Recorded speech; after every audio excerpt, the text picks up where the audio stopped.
pemeriksaan toraks jantung.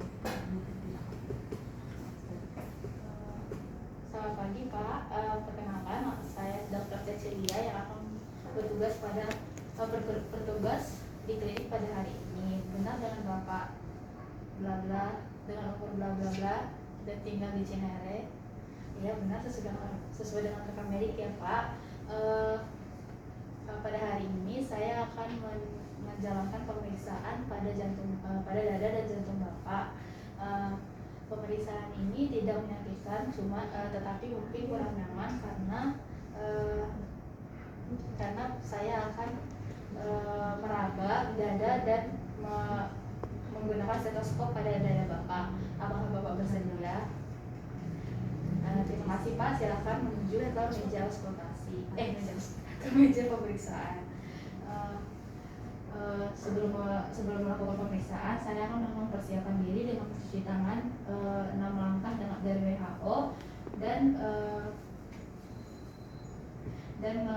mengambil alat-alat yaitu stetoskop.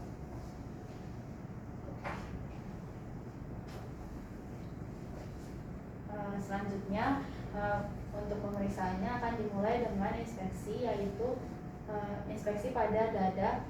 Didapatkan bahwa dada pada pasien simetris dengan gerak pernapasan, gerak dada teratur dan simetris. Selanjutnya tidak terlihat tidak terlihat ictus cordis. Selanjutnya akan dilakukan palpasi.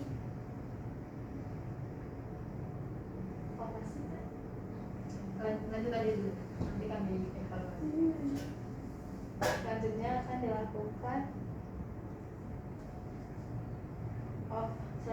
dilakukan palpasi untuk mencari ictus cordis. Ictus cordis tidak teraba sehingga tidak ada indikasi yang tidak normal. Selanjutnya akan dilakukan perkusi untuk menentukan batas-batas jantung. Perkusi dimulai dari midclavicula dextra.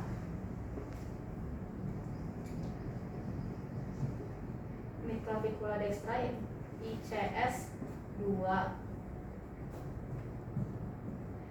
Diperkusi sampai terdengar bunyi peka. Dari setelah terdengar bunyi peka, diangkat 2 jari di atasnya, lalu diperkusi ke arah sternum sampai mendengar bunyi peka. Didapatkan bunyi peka pada ICS 4 parasternalis dextra yang merupakan batas jantung kanan. Selanjutnya diperkusi ke arah kranial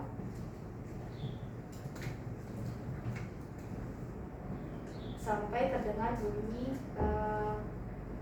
peka, di mana merupakan batas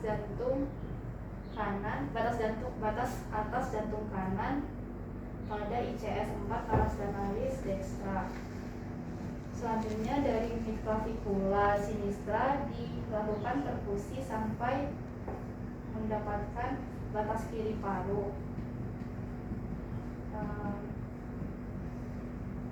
Dari batas kiri paru ICS 5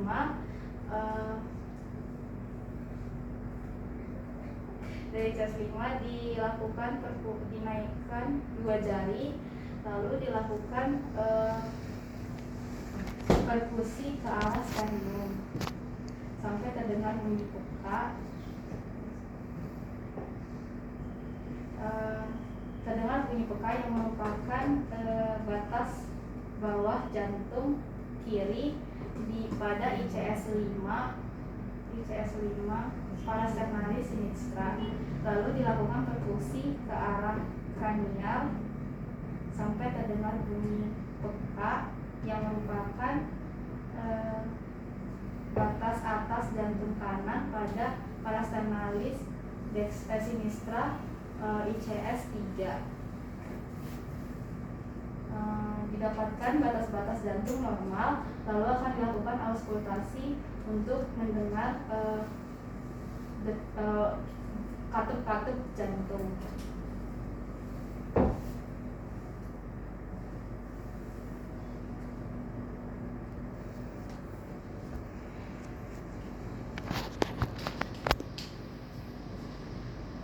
Katup arteri, katup tricuspid, katup mitral, dan katup pulmo. Didapatkan hasil dari auskultasi vesikular normal.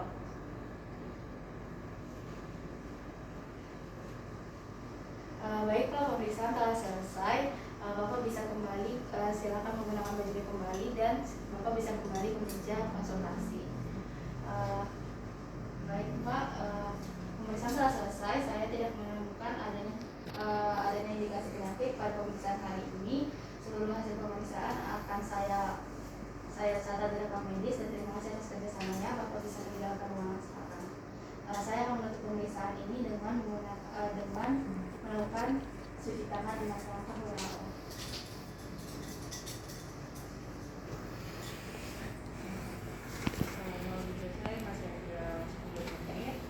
Mau langsung evaluasi atau ada yang mau nanti?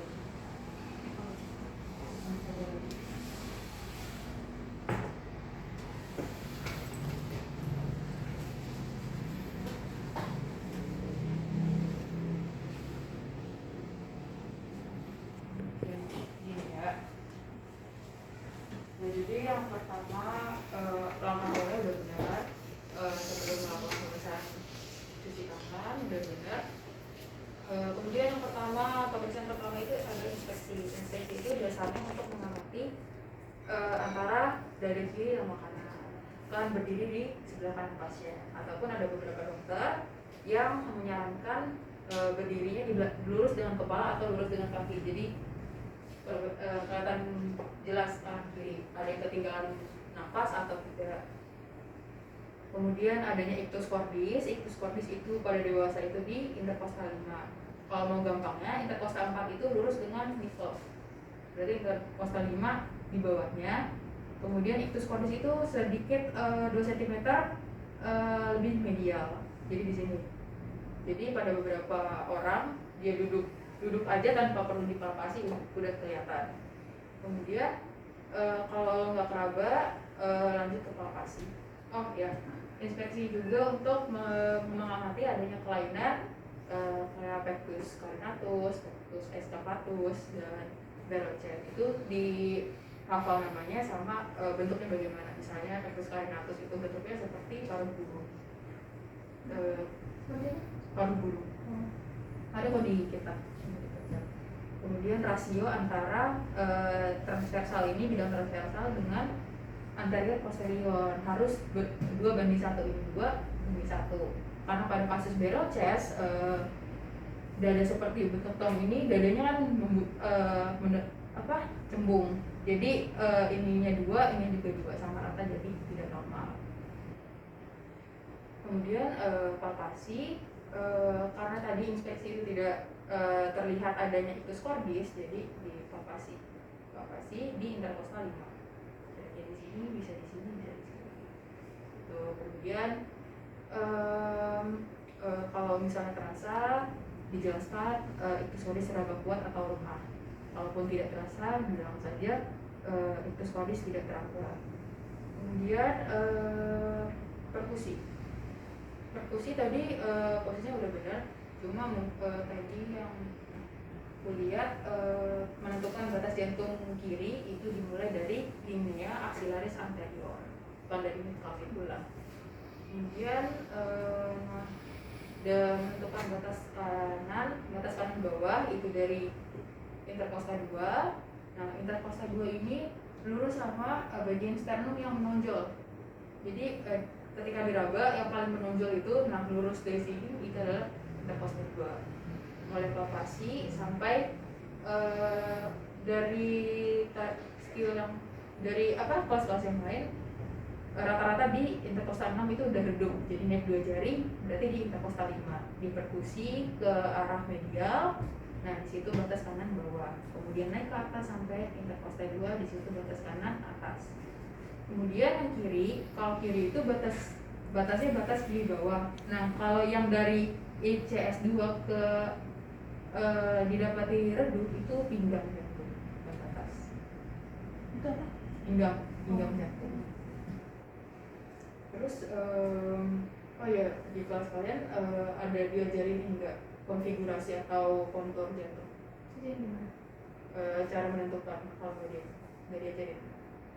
Ya, soalnya baru 2 kelas sebelum kalian yang diajarin. Kelas-kelas sebelumnya nggak ada yang diajarin, jadi masih ngambang itu antara dimasukin apa enggak.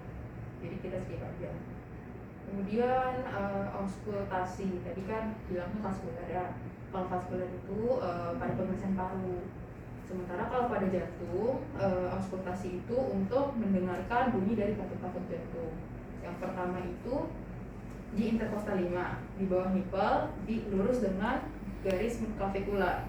Itu di interkostal 5 ada ketika didengar bunyi pakai stetoskop itu bunyinya dari katup mitral.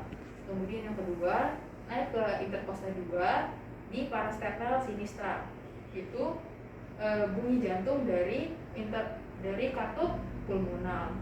Kemudian bergeser ke interkostal 2 dextra, di parasternal juga itu suara denyut jantung dari katup aorta. Kemudian yang terakhir itu di parasternal sinistra, lurus sebelahnya mitral. Tadi kan mitral kan di mid clavicula, sementara tricuspid ini di parasternal sinistra.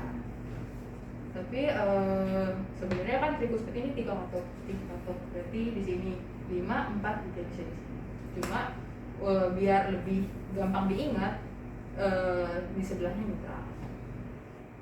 Itu kemudian setelah pemeriksaan bisa diminta buat dipakai kembali pakaiannya, meja konsultasi, dijelaskan per pemeriksaan. Misalnya pada inspeksi tidak ditemukan adanya kelainan, tidak ada kiri kanan simetri, tidak ada ketinggalan napas, kemudian tidak terlihat ictus cordis. Kemudian pada pemeriksaan palpasi, ictus cordis tidak teraba, yang dimana itu adalah keadaan normal. Kemudian pada pemeriksaan ini menentukan batas jantung kanan bawah ditemukan terdapat di interkostal 5 dan batas kanan atasnya di interkostal 2, yang mana itu merupakan batas jantung normal.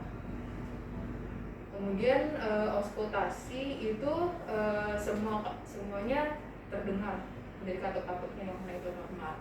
Jadi kan setelah disimpulkan per pemeriksaan, disimpulkan semuanya, semua pemeriksaan normal, sehingga dapat disimpulkan bahwa tidak ada penyakit atau kelainan pada bapak. Kemudian terima kasih atas kebersamaannya, bersifat rahasia, tidak akan disebarkan tanpa sepengetahuan. Kemudian dipersilakan sampai bersama siang sama sore keluar ruangan bercuci tangan. Cuma beda dokter kan beda persepsi. Jadi ada yang misalnya udah dipakai sambilan pasiennya siap-siap kemas-kemas, pakai baju, ngerapiin setelah diperiksa, itu sambilan kita cuci tangan. Yang penting cuci tangan itu dilakukan setelah udah prosedur semua udah dilakukan, gak ada kontak fisik lagi, tinggal konsultasi. Semua nggak masalah. Yang masalah itu kalau nggak cuci